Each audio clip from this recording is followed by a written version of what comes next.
guests with me. Returning to the program, Tiffany FitzHenry, hello. And joining us, we have Michael Moore from True Pundit. Mike, how's it going? Hey, thanks for having me on, and it's nice to be on with Tiffany. Absolutely, yeah. Now, I know you guys haven't met before, but Tiffany's been on the show a few times. And of course, Michael has a regular show with us on Tuesday nights at 8 p.m. And of course, that is More Pain. We just had a great episode with Larry Klayman and Dr. Jerome Corsi the other day.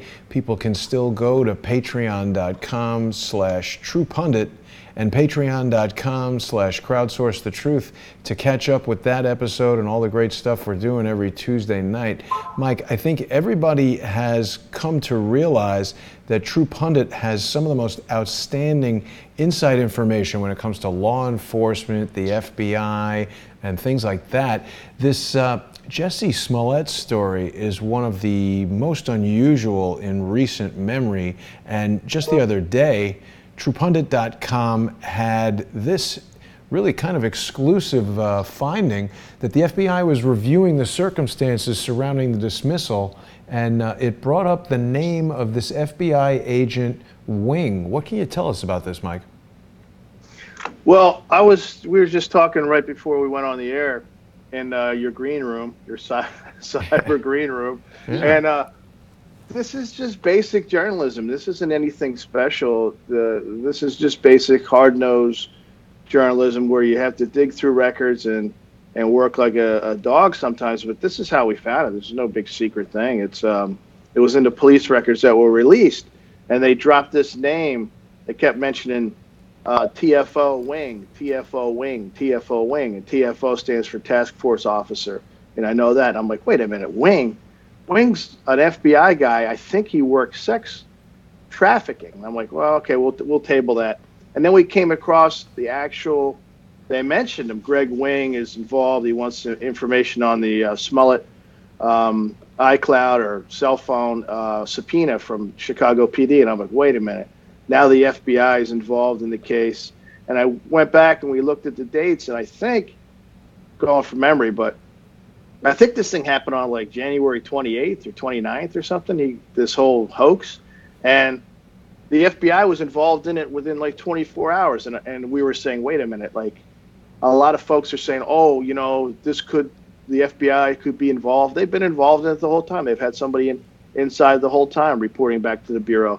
And then we checked with our Bureau sources and they said, well, if Wing's involved, see, Wing runs the sex trafficking, child sex trafficking and squad and child prostitution squad task force out of Chicago. He's like the chief, and he's not just an FBI agent. He's a supervisory special agent. You know, he's like a boss. So, and he's considered in the FBI to be one of the top sex trafficking investigators in the country. So we said, what the hell is he doing involved in this case? And then this all comes out the day after the charges were dismissed, when Chicago PD said, F these people, we're just going to cut the records list. Now, they redacted a lot of stuff, and they should have redacted Wing's name. I talked to some FBI guys in the last 24 hours because this story really took off.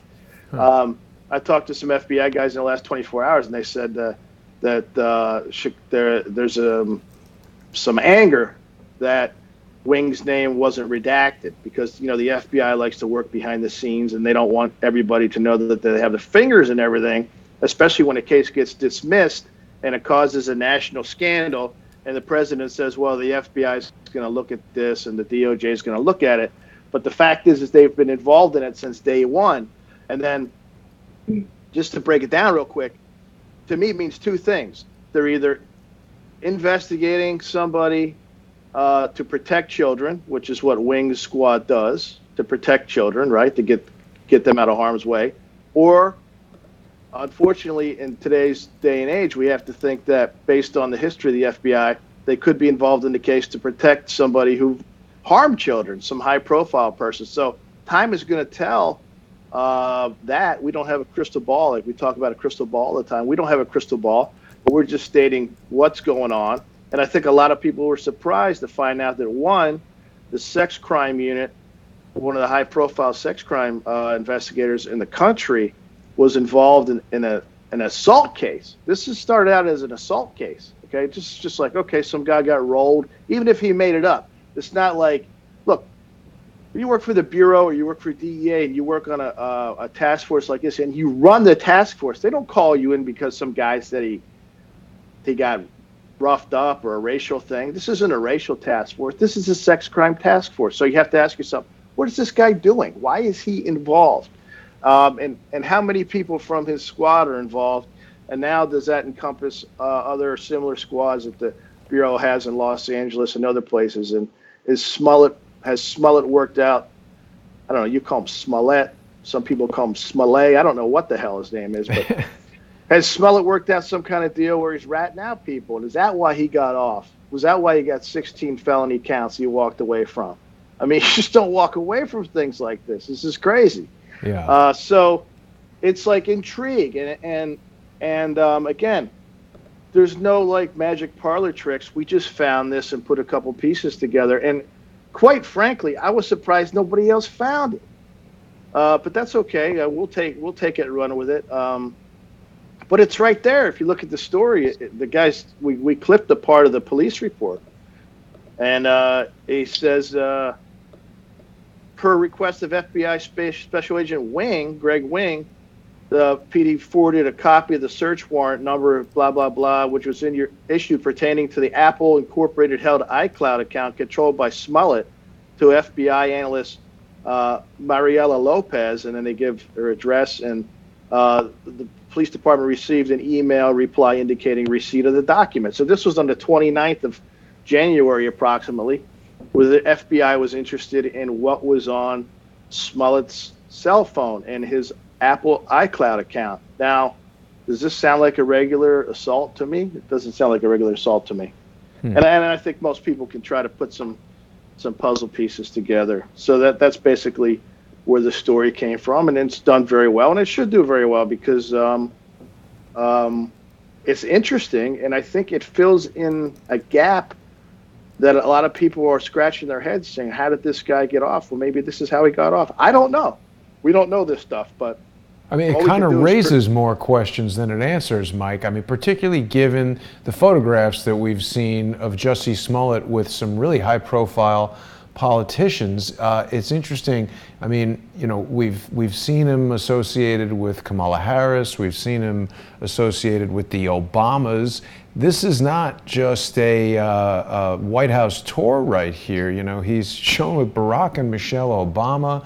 There's a couple of photos with him. You know, he's wearing different clothes, and so is Michelle. So this is a different day. He's here at these kind of like exclusive looking events. What do we know about the relationship between Jussie Smollett and Barack and Michelle Obama? Well, I think that the Smollett's sisters who worked for Obama's. We had a story on that too. They worked for Obama's campaign, and then they're very tight with. I think that they basically became tight with Michelle and introduced him through her because of the work they did on the campaign. But I don't know. I'm not like a TMZ type. I don't really know what's going on with Michelle Obama. But this does transcend celebrity news, well, there's right? definitely stuff going on. Well, this is a problem because now this is a big problem. Like, Tiffany hasn't said a damn word, and she's going to like think I'm some kind of maniac. I am listening with bated breath over here about these developments and about just the good journalism, which we're so lacking on this planet right now. I have to tell you, it's so crazy that nobody picked it up. And you want a story like this to get out there on all fronts. You don't want it to drip out there like a faucet. Like, we're a small group, so it's just going to drip out. You want this thing, like Fox should be all over this. I can't answer for them, but this is just cut and dry. There's no spin. You know, we're journalists, so sometimes we spin a headline or we spin a story a little bit, tweak it a little bit to make it more interesting. This is just straight fact. And the reason we wrote it just dead straight, is because people would say, yeah, this is, but it's not. It's just everything's black and white here, and it's just basic, strong reporting, and this guy, and again, it came as a result of Chicago not covering the FBI's butt and mentioning this Wing guy. And for the life of me, I can't actually figure out why nobody picked up on this. And in fact, nobody even really wrote a story that the FBI was already involved in this, whether Wing was running a child sex trafficking and child abuse unit or not. He could just be a regular FBI agent working local, public corruption and things like that, which it looks like this case is probably going to turn into a public corruption case, in addition to whatever else is going on behind the scenes. But when you mentioned good journalism, it's almost a crime that nobody bigger grabbed this faster. And I have to tell you, we sat on it for a day and put it together, and I said, well, we'll take our chances, because we already had a big story cranking the day before, the day when this broke. And we said, well, we'll just take our time, put this together, and make sure everything is good with this Wing guy and that we don't have our guys mixed up, and we'll put it out the next day. So there was probably like 14, 15 hours where we knew that somebody could break this.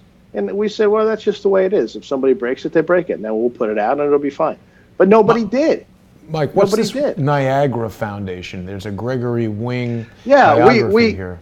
That's the, he's involved with them somehow, or they gave there's a YouTube video in the story where he explains what his squad does.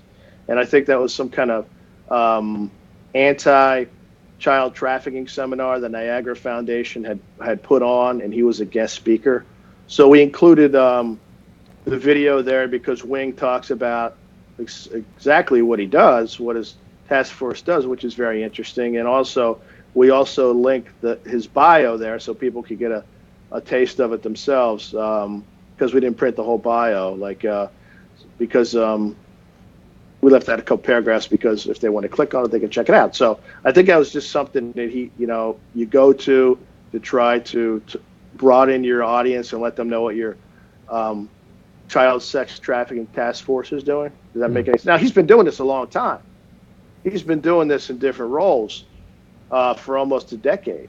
So this isn't some guy that was like appointed from D.C. and some political crony. He's been doing this a long time. So when I see a guy like this involved, it's a head scratcher. And he was involved in other facets of the investigation. He's mentioned throughout the report, handling logistics and travel logistics, and who knows what else he was doing, because a lot of these things are not written in reports. Yeah. Some things that when the FBI works with a PD, a lot of times things are kept out of the report because it's more of an intelligence. Now, the FBI has probably reports on what's going on from Wing. Wing's talking to somebody in the FBI about this case.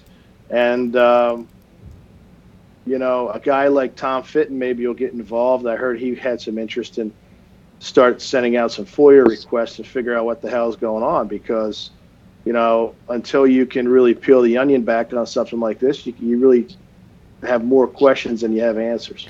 Right. There was a lot of reporting that was talking about, I think maybe Jussie Smollett himself said that he was reluctant to turn over his phone. Was it Gayle King that he interviewed with, Tiffany? Where was that Jussie Smollett interview originally? It was on ABC, and I can't remember the name of the reporter who interviewed him. But it was the most ridiculous, the most insane interview you've ever seen. It was just it raised more questions than it answered. Just as this, to have this guy, this child sex trafficking task force guy, intimately involved on a lot of different, in a lot of facets in this investigation since the beginning is kind of what I'm hearing, right? He's kind of been all over it since the beginning. What is that telling us? Like, what are we looking at here? It's just when we go back and we look at that interview that he did on ABC, you got that same sense. It was like, what do we not know here? What do we know? Well, first of all, I think what we got to do is look at the thing in totality. Jussie Smollett, I mean, he's not an A-list, he's not Samuel Jackson or something like that making $20 million a pop, but he does have a very good job on a regular show. I think someone calculated he was making $500,000 a year or something like that. It seems like a stretch to presume that someone in that position would stage a fake hate crime to try to increase his profile and his notoriety. I mean, Tiffany, in previous interviews, you and I have spoken about some of the experiences that we've had in Hollywood. And I mean, I've met with some actors on this sort of level, guys who are in HBO shows and things like that who want to raise their profile. They usually hook themselves up with some unknown director with a low budget film that they're going to star in, and they attach themselves to that project, and they want to meet with producers and investors and things to try to propel their career like that. I've never met anybody in Hollywood who staged a fake hate crime to try to increase their profile. And when I think about that, and I think about his connections to these high-level politicians and his own admissions in this interview, or I don't know if he admitted it or it somehow came out that he was reluctant. Oh no, I think it was the police chief who gave a press conference who said that Smollett, was reluctant to turn over his phone. Mike, that would seem to be consistent with him having something on the phone that he doesn't want them to find. Well, he's not very sophisticated. The Chicago PD already had his phone records when they were asking him. See, the reason they would ask him to turn over his phone is to see if he had deleted anything, two, if he was trying to withhold anything from them that he probably told them in an interview or something along the lines. In other words, you would want to match up with what he said in testimony or during interrogation and with what he's provided, the information he's provided, to see if that matches with what you already have in your hand. Like a guy like Smollett wouldn't know that these guys already have my phone records, so I should just give them what they want and be honest, because if I lie about it, they're going to know I'm full of shit. So that's why they definitely wanted him to turn over the phone records. Not that he would have to give them anything that they already didn't have, but they want to catch him in a lie. And then they could turn this into 18 U.S.C. 1001 and everything. Well, no, they turn it from a hate crime to a hoax crime. It's a big difference. We'll say, all right, well, this guy was talking to these two Nigerian guys, and we know that. And now he says he was attacked by two white guys, but he was with two Nigerian guys, and we geolocated their phone based on Verizon and AT&T records bounced it off the same tower at the same time at 2 a.m. We know they were there.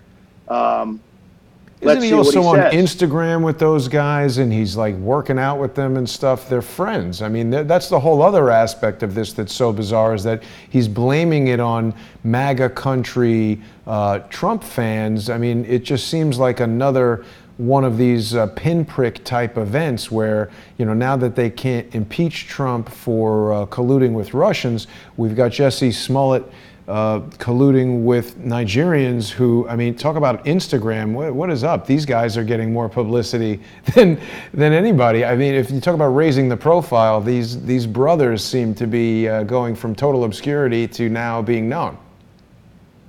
Well, real quick, and I'll let Tiffany jump in. Maybe that's the larger picture. Maybe they're up to something. The brothers. When it comes to this. Well, I mean, you have to look at this as an investigator. Right? I mean, a guy like Wing, the FBI guy like Wing, he tracks people all over the world. It's not only the FBI sex trafficking and child endangerment unit squads all over the country. They are not only looking at pedophiles in the United States. They're also interested in people from the United States who travel to other countries to have sex with children. So it's a much wider net. If some executive travels from the U.S.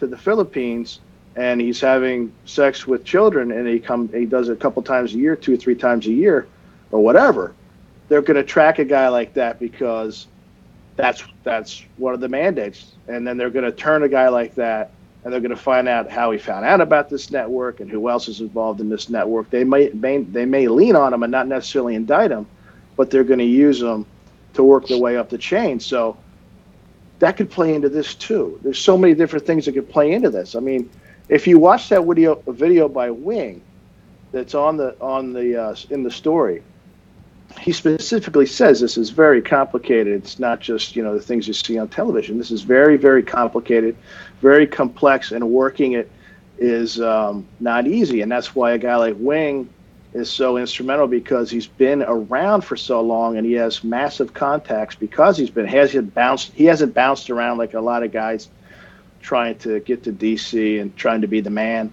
or the woman. So it's intricate and it's complex, and maybe these brothers gave somebody up, you know, when they were, because they sang like canaries. They gave him up. Maybe they said, oh, you think that's bad? We know this dude's into this, and he told us these dudes in Hollywood are into this, and this dude who's in Congress is into this, and then the Chicago PD's like, this is a little bit bigger than us. Let's bring in the FBI. I mean, this turned in from an assault case into some kind of international nightmare. So I'm not saying that happened, but I'm saying that there's a potential of a much wider net that people, I think, we're getting maybe a glimpse into. Now, the other thing we've gotten a glimpse into that's maybe very surprising for a lot of people, Tiffany, this NXIVM sex cult that has certainly got hooks in Hollywood. Just the other day, Claire Bronfman, who is in court here in New York, apparently fainted when the judge asked her if she's using Michael Avenatti as her lawyer. I can't help but ask, I mean, is there some kind of connection here? And this woman was a huge donor to the Clinton Foundation. It just seems like all these things are happening. What do we know about Avenatti and NXIVM and all this? Well, it's funny, right? Because it's all these same themes again and again. It's these same themes over and over. It's Washington power, Hollywood influence, money, elite people, and basically sex crimes, and a lot of them having to possibly do with children. And in the case of the NXIVM cult, it seemed at first that it was, you know, all about framing it as a sex cult. And then now you're seeing a trickle out that it's actually crimes against children, that it's actually trafficking, that it's actually child sex trafficking. And the same thing happened with the other one. It's just like a trickle out that, oh yeah, this is also connected to crimes against children. And it's like, okay, wait a minute. What? We don't know all the facts and we can't really speculate, but even Harvey Weinstein, if you go back and you look into the news and you just Google sex trafficking, Harvey Weinstein, part of what came out over the last 2 or 3 months was that this has been a piece of his trial as well. And that his lawyers are trying to get the sex trafficking part of it off of his trial. What are we looking at? I don't know. I mean, what could I speculate? I mean, I could definitely speculate that these things are connected internationally, as you said, and they are connected to the powerful. You know, it's like you go and you look at John of God. All of these stories are coming out, and they're really all have the same themes. And now to find out that the Jussie Smollett story has this same theme as well, and that we've got the FBI child sex trafficking, people involved from the beginning. We already know that Hollywood has a pedophile problem, whatever you want to call it. We already know that. You look at, the little things that we've found out, Roman Polanski, you can just go back and look. But I submit that these things are a lot bigger and a lot more pervasive and a lot more systemic, if you will, than we've ever been shown and we've ever been led to believe. And this is all stuff that a lot of people would never want us to figure out. And we're sort of being shown. Yeah, and the other thing that we haven't even touched on just yet is the bizarre way, I mean, the case was dismissed. How stupid are they? Why didn't they put this thing on ice for, 6 months, give the guy a trial, and then just say, he's a nonviolent first-time offender, let's give him 6 months probation? And couldn't they have done this in a much more kind of clandestine way? Does it not seem totally idiotic to now burst this thing onto the headlines? Mike, what do you think of that? Why would Kim Fox so overtly dismiss? Now, she's pissed off Rahm Emanuel. Is he still friends with Barack Obama, or is that acting that he's pissed off about this dismissal? Nothing happens in Chicago without Rahm knowing about it. That's all play acting when he's on TV running his mouth. Give me a break. These guys are professionals. This is a play. This is all figured out before it happens.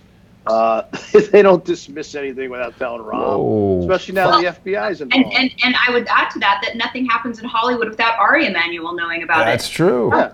Yeah. And so, I mean, this is like, yeah, go ahead. Yeah, well, you're looking for connections. Then you've got Rahm Emanuel doing his play, as you said, and absolutely just, tap dancing out there, doing what, one side of it. And then you've got Jussie Smollett, obviously connected with Hollywood and all the bigwigs. And Ari Emanuel, Rahm's brother, basically, is one of the people that runs Hollywood. Fill people in, Tiffany, who don't know what Ari Emanuel's role is with CAA. Is it CAA? What does he run? Yeah, I mean, he's just been one of the biggest agents and managing partners of the biggest agency in the world. The show Entourage is literally based on him. Yeah. He's a legend. He runs the town, right? And so then you've got his brother who runs Chicago, and now you've got this international incident basically, and it's not surprising to me to see Rahm Emanuel out front tap dancing, and of course. What's so interesting is that you've got the men and women on the ground of the Chicago PD, and I think they're the force that is really behind us finding out a lot of this stuff. I mean, they're not happy. And you've got these power players like Kim Fox and Rahm Emanuel and, of course, all the powerful people in Hollywood. And then you've got the good men and women of the police force who just want to do good police work. And they're being, blunted, or they're being stopped, or justice is not being served. And that's a force that I think that they may be contending with on the inside is the law enforcement of the Chicago PD. Those are good points. Yeah. Let me say one thing, and then I'm going to bail on you guys because I got something going on, and nobody wants to hear what I say anyhow. But something just came to mind when Tiffany said all this stuff. Something popped into my mind, and I don't know why I didn't think of it.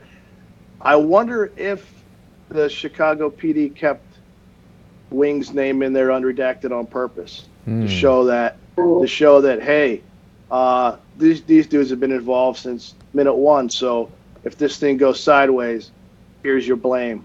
I think that's interesting to think about, because that's something I would have done. Little leak Chicago kind of thing. Just say, hey, this guy had the phone records on the 29th. They know everything that's going on. So, and they're involved in the case. So don't let them bullshit you like, we're gonna look at the case now. They've been involved in the case for months. Well, it's almost also 2 months interesting that Rahm Emanuel is telling Trump to sit on the sidelines. Does Rahm Emanuel realize that Donald Trump won the election in 2016 and that he's the mayor who probably should be indicted himself of a city?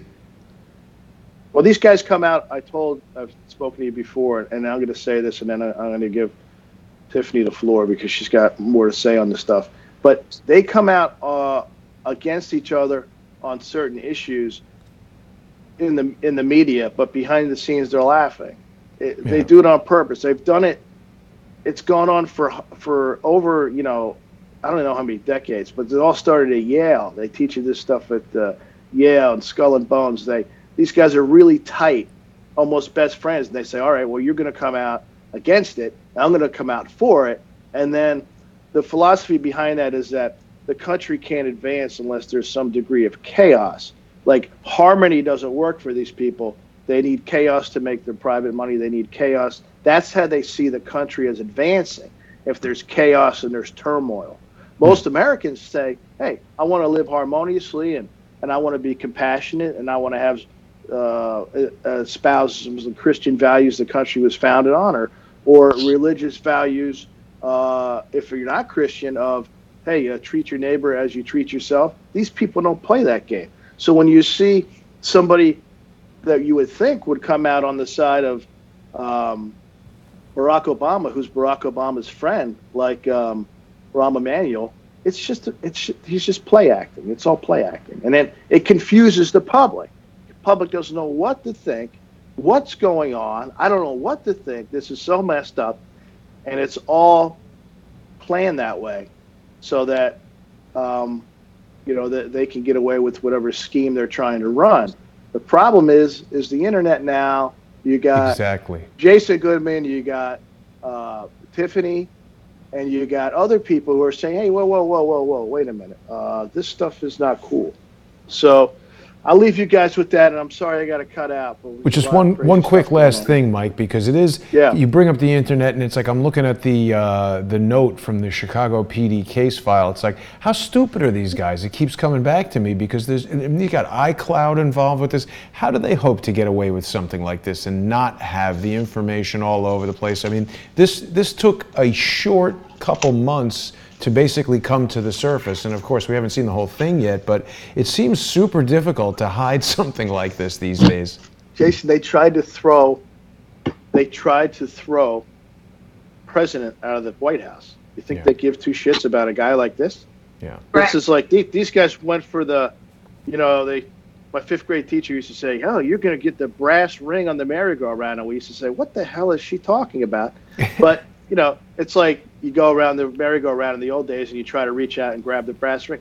They tried to throw this guy out of office like a coup. This is like child's play. In Chicago, where they control every single facet of intel, information, law enforcement, corruption for decades, Democrats, this is nothing to them. This is like almost like a hobby. So you guys have fun. I gotta run. Thanks for that insight, Mike. Everybody can join us on Tuesdays on patreon.com/TruePundit for more pain. I'll see you then. And people can follow Michael on Twitter. He is over there at Thomas1774Pain. Thanks for the insights, Michael, and thank you for all the great reporting on TruePundit.com. We'll talk to you soon, okay? Good stuff, Tiffany. Take care. Yeah, have a great weekend. Bye. All right. Okay. So, Tiffany, let's you and I carry on here while Michael tends to other pending True Pundit business. And there's definitely going to be a lot more to discuss on this case. I feel like we're just seeing the first bits of it there. So, I don't know. What do you make of all this? It's like I was saying earlier. And we haven't even gotten to the other piece of this, which is the initial connections that people were making between the actual staged hate crime itself and the bill that the DC people were trying to pass. So you've got the DC people, you've got Kamala Harris and Cory Booker, who are trying to pass this anti-lynching bill, and right at the same time, you've got a Hollywood celebrity who's already hooked in with Kamala Harris, already hooked in with the Obamas, staging, which we do know that he staged this attack. We know that. That's a fact. This was staged, correct? I mean, there's nobody ambiguous about that. And I know they're trying to walk that back a little bit. It seems like his lawyers and all them are saying, now he's been a victim twice, by saying this word magic that they do, which is just a bunch of word salad, because we're not going to forget about all that's been, basically revealed in this case, which tells us that this was a staged staged attack. The two people who did it with him admitted as much.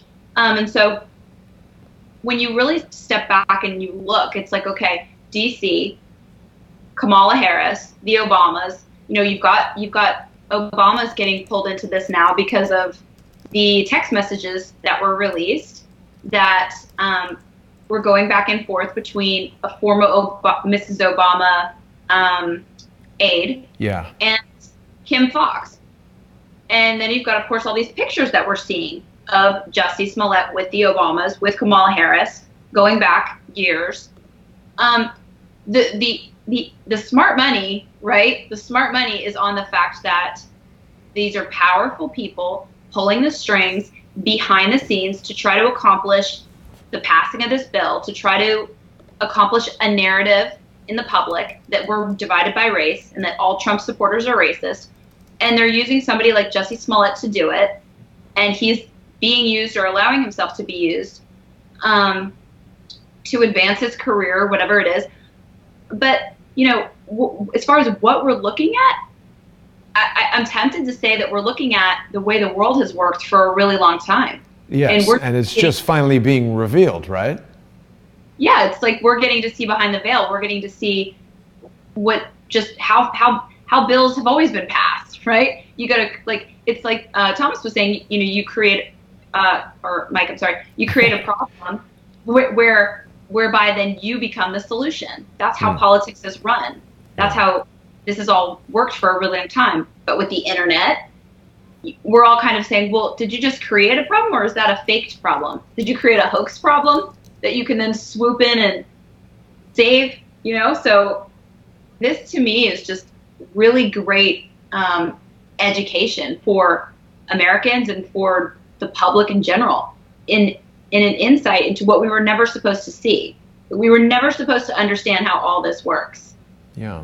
Well, it's, we can't really overstate the degree to which this whole entire matter has focused on Donald Trump. And it did come in kind of close timing with the completion of the Mueller investigation. There's been reports that Mueller knew back in August that there was nothing here. So are we seeing the just little hints of some sort of, I've been calling it a pinprick campaign against Trump. I guess they realized that, we're 2 years in, the whole plan they've been running for 2 years hasn't worked. I thought Trump delivered a really great speech. I mean, certainly the audience was empowered and Trump was empowered in Michigan last night, and he seems to be in a better position now than he has been so far. If the election were tomorrow, I think it would be an historic landslide in Trump's favor. So perhaps this is a desperate set of maneuvers. There's so many things that have happened that make no sense. The whole having it be so overt that they're just dismissing the charges rather than, as I suggested, letting it kind of flow through and doing it in a little more calm way. There seems to be a certain degree of urgency with which they're trying to do this, and that seems like desperation.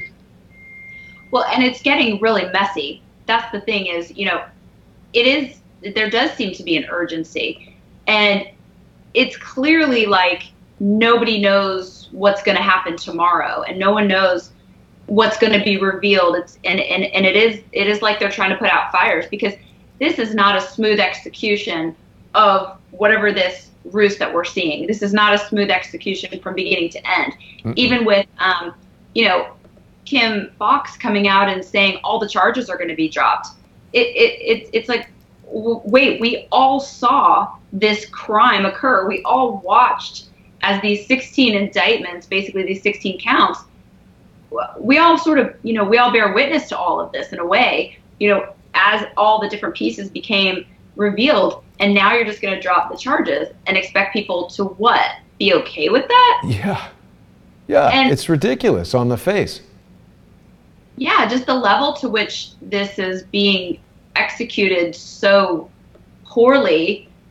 It's almost like for our benefit, though, because we're really getting to see, maybe we're getting to see how things really work. And what I find so interesting about the True Pundit article is, well, so many things I find interesting about it, but it's like, okay, what does the child sex trafficking FBI force have to do with all of this since the beginning of this investigation? And so, it's going to be really interesting to watch and see what unfolds, because as we know, Hollywood and DC have had their share of, problems with, crimes against children, with trafficking, with pedophilia in general.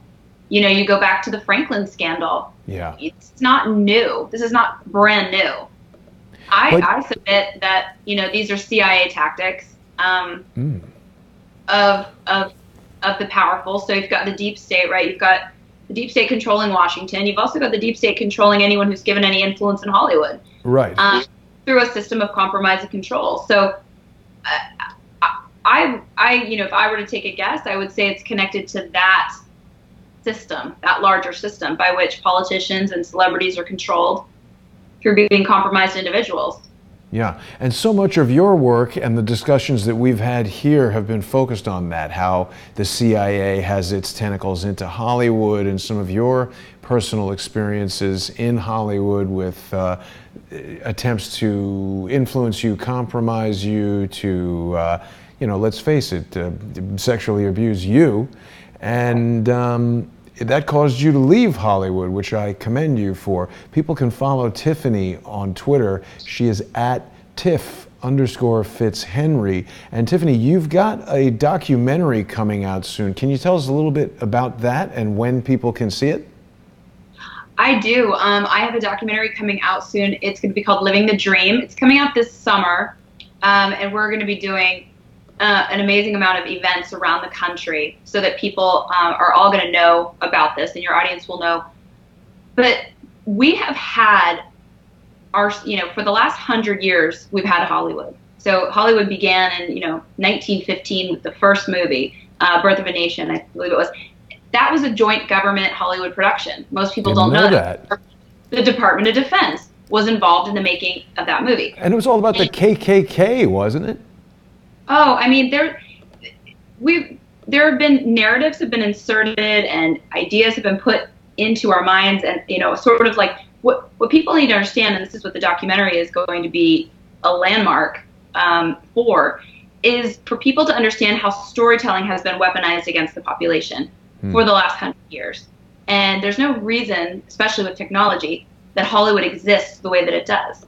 A closed power system that has the corner of the market on essentially all the mainstream storytelling that you encounter. Movies, TV, Netflix, streaming, whatever. It's all goes through this one power center, which is constantly consolidating, even just up to last week, right, with Fox and Disney. So what this documentary is going to do is going to expose what Hollywood is exactly. And it's going to expose sort of all its sins and all its transgressions, and really ask a lot of questions as to why it even exists, how it came to exist, and really examine things like controlled influence, owned influence, what celebrities really are.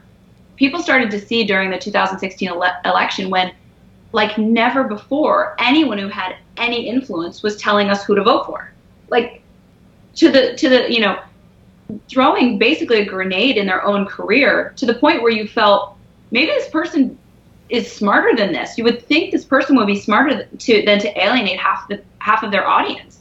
And yet we continue to see it more and more and more, particularly, and like never before, starting the 2016 election. That's one of the things that began me down the road of asking these questions. Are these people even in control of what they're saying? Do they have handlers telling them what to say? So we, along with Kevin Shipp, who appears in the documentary, we really answer all these questions in a way that it took me to places that I didn't even want to go, this documentary. And it does address the child stuff, because it goes there. Yeah, there's only one. I'm in touch with a lot of my friends from Los Angeles. There's only, less now since Trump was elected, because there's only one person I know out of everybody in LA who, they all hate Trump. There's only one guy who will even talk about it, and he won't speak about it publicly. He won't post about it on Facebook. I shouldn't have even said it was a man instead of a woman, but for fear of his career, he won't speak about being a conservative and supporting Trump. What's so funny is that, a couple of the people who helped me make this film and who appear in this film are very high level, below the line people. And they were telling me, and they started to notice that everybody was actually voting for Trump. All of these grips, sound guys, crew, electrical, you name it, on these sets, they were like quietly whispering to one another, right? I'm actually a Trump supporter, or whatever. When you have the level of thought control where that we have seen like never before, we've never had this level of thought control where people, it's like Nazi Germany. It's worse. Where people cannot, it's worse. Where people cannot, for fear of losing their job, express their actual thoughts, what they might think about the direction of our country, or what a government should be, or what a government's role in our lives should be, or you're not going to get hired on the next job. This is crazy. So the funny thing is there's fixing to be a mutiny out of Hollywood like you have never seen. They're all going to come to Atlanta to crew your shoots, right? Come to Atlanta, because this is where I'm not going to control. This is not going to be a control system. This is not going to be the prison pyramid. This is going to be, no one is going to try to compromise. Children will be protected. It's a new way, and it's a new day. And I think that this documentary is going to, it's going to be an atomic bomb, honestly, frankly, because there are so many different rabbit holes that you can go down that show people what storytelling is supposed to do and what it's done in our world and what it's been weaponized to do. We're supposed to have stories. That's why people drew on caves, you know, and there's a reason for all that. It's how we know who we are. It's how we know what to build. It's how we know what our history and our future. And we're compelled to do it for a reason. We're compelled to tell stories. All cultures, all societies are. And there's a lot of reasons why ours were hijacked.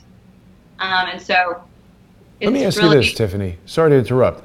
This NXIVM cult, see, I don't know that, I guess everybody, obviously, we've always known there's been child abuse around and the Franklin scandal and all this, but it wasn't until this story of Pizzagate came out that there was really so much talk on the internet about child trafficking and child abuse and, you know, child rape. And now we've got this NXIVM cult.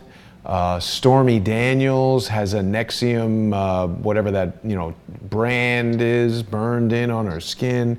There's been testimony now that Michael Avenatti, there was a video testimony I saw on YouTube, just a random guy. I didn't give it much value because I didn't know who this guy was or what he was, you know, what his goal might be. But he said that he met Stormy Daniels and Michael Avenatti at a NXIVM recruiting party, and that's pretty shocking. I think one of the most shocking things about NXIVM, I mean, look at this lady. She looks like she'd be the president of the PTA, and Allison Mack looks like somebody who you or I might have been friends with on the set of something in Hollywood. And I mean, you think the people doing these things would be these, you know, bizarre, weirdo, criminal-looking, scary, scary people, but it's almost more disturbing that they just look so normal. Maybe not in the case of Avenatti, but this woman, it's so shocking. When Pizzagate first started breaking, I was watching David Seaman quite a bit, and there was definitely a period where it was just difficult even to listen to because it's so outside the realm of anything that a normal person would think of, that hearing it, I think this is part of the way it's remained hidden for so long, is that it's so repulsive, so offensive. Many people don't even want to hear about it. They don't want to believe it. And I think that these people who've been perpetrating these crimes for however long this has been going on, they hedged that bet right there because people don't want to believe it. And, right. You know, you've got that on your side. You're committing crimes that people don't even want to believe. That's a pretty good place to be as a criminal, in a way. Good cover. Yeah. People don't even want to believe it. And when the Pizzagate stuff did start coming out, they worked so hard to make it such a parody. And you gotta wonder that. You gotta really wonder and wonder why. You know, why do you have to? And when you go back and you read these WikiLeaks emails, nothing's been debunked. Nothing right. is debunked. So it's like, oh, Pizzagate's been debunked. Well, that's just a bunch of words you just said. That's just word salad. That's meaningless.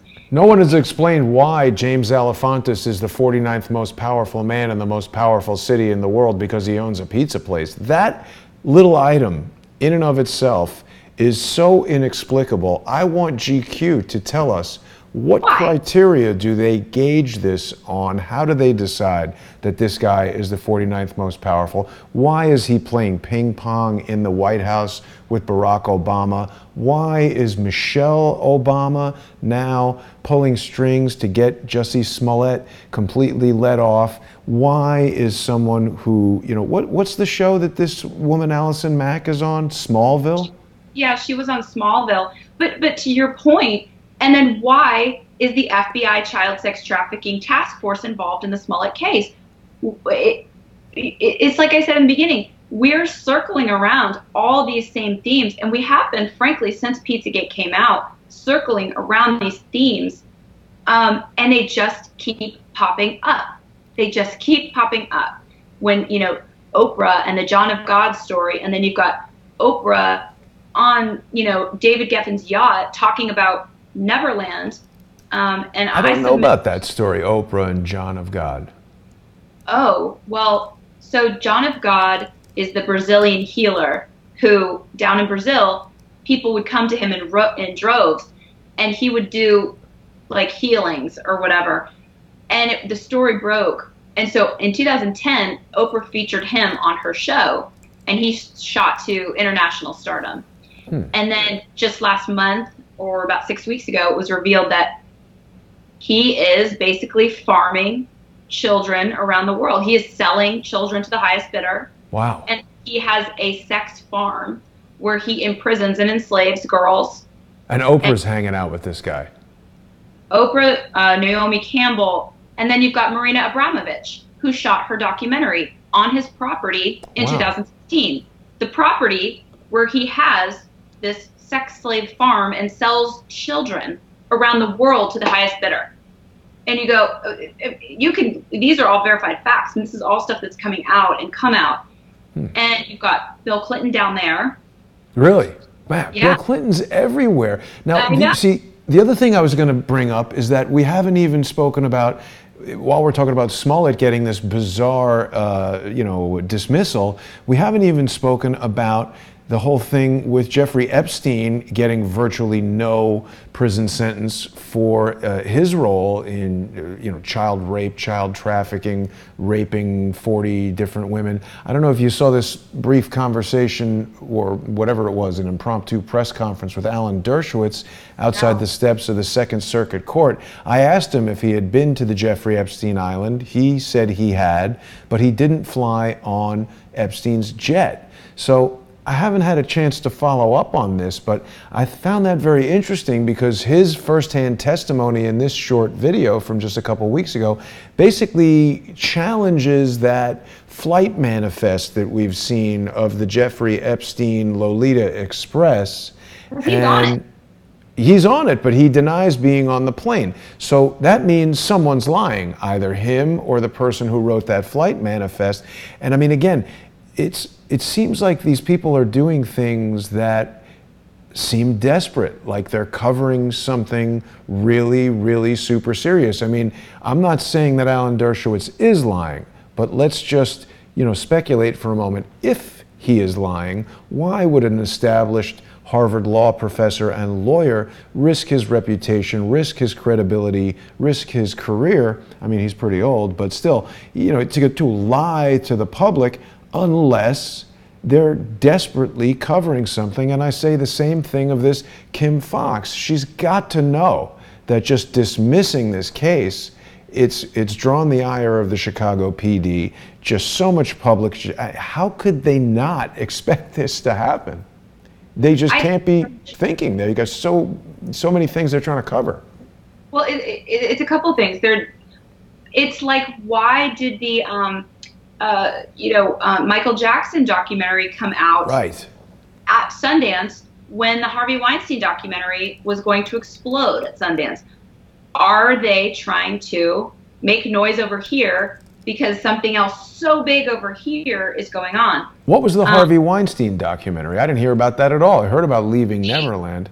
I mean, and Leaving Neverland, went absolutely nuclear. I mean, it sucked all the oxygen out of the room. But the Harvey Weinstein documentary was supposed to be quite a landmark and appearing at the same time. But they submitted the Michael Jackson documentary 2 days, they submitted it at the very last minute, 2 days before the deadline. And it's almost as if they had this thing in the can, just for this. Just waiting.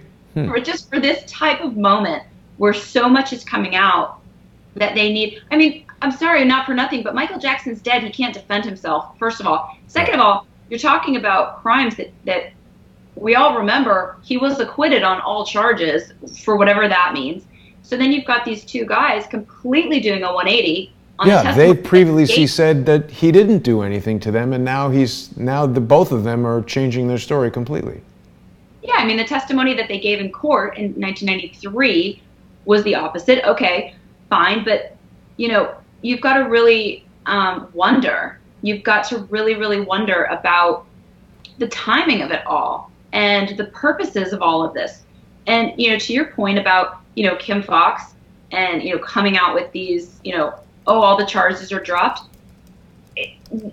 These aren't stupid people. They have to know that's going to be explosive. Right. They have to know that. And so either they're making a diversion, and maybe Jussie Smollett, is a great diversion for them from even worse things that are wrapped up in it, and they keep the spotlight. Maybe the Kim Fox part of it is a grand diversion because the sex trafficking task force is involved, and they don't want people knowing one thing, so they make one other thing really loud. I don't know. I think it's that these people have so much to lose. Like, in other words, what is her role? She's the district attorney or whatever she is. I mean, under normal conditions, that type of person would never dismiss 16 felonies or whatever it was, because obviously that would destroy her career. I mean, it's like somebody taking the risk of committing felony mail fraud to try to get a civil lawsuit over the plate. It doesn't make any sense unless they're trying to cover something much bigger that would destroy them. They're just not afraid of a felony, because if the real truth came out, that's the end of the world for them. Right. And I don't think you're overstating that. Frankly, I think these people are fighting for their lives, and I think this is the end of the world, because when you start talking about crimes against children, and when you start talking about international sex trafficking rings, this is not something that, the public is going to bring back the guillotine. This is not going to go down. This is the one thing, I think to myself all the time, we're so asleep, and we can be such sheep, and we can be so acquiesced. Like, we don't have that revolutionary spirit that we used to have. Like, we would put up with anything. Like, I go to the Atlanta airport and it's like biometric scan. It's like we would just go walking right off a cliff to our own demise. And I truly believe in my heart that crimes against children is the one thing that will wake this planet up. And to make us say, you know what? That's our non-starter right there. We will die on that hill. That's the hill we will die on. I agree with you, because, if definitive evidence came out that people like Bill Clinton or Barack or Michelle Obama or Oprah, if definitive evidence came out, even that they were aware of and didn't prosecute these types of crimes, legacies would be destroyed. And as we pointed out before, this is not some casual relationship where he's showing up at a White House tour and he's on a famous TV show, so they take a picture with him. Here's Michelle at some kind of, I don't know, what is this, a concert or something? Jussie Smollett is singing, and she's, obviously wearing the same shirt. They're involved in some kind of, whatever this is, some sort of event. Some political action saying, this is what it always is, some influence campaign. Yeah. Oh, something's wrong with the Patreon page. I must have made a mistake. I'm sorry to the Patreon sponsors. I really apologize. We'll have to address that. Well, Tiffany, we're just about out of time for right now. I really appreciate you coming back to the show. I want to remind everybody that they can follow you on Twitter at Tiff_FitzHenry, and they can find out about the release of your documentary. They can also get the links to purchase your book series. You're a writer, of course, but we've been over that many times in the past. People can go to Amazon.com, or very probably some book retailer that's not controlled by the CIA.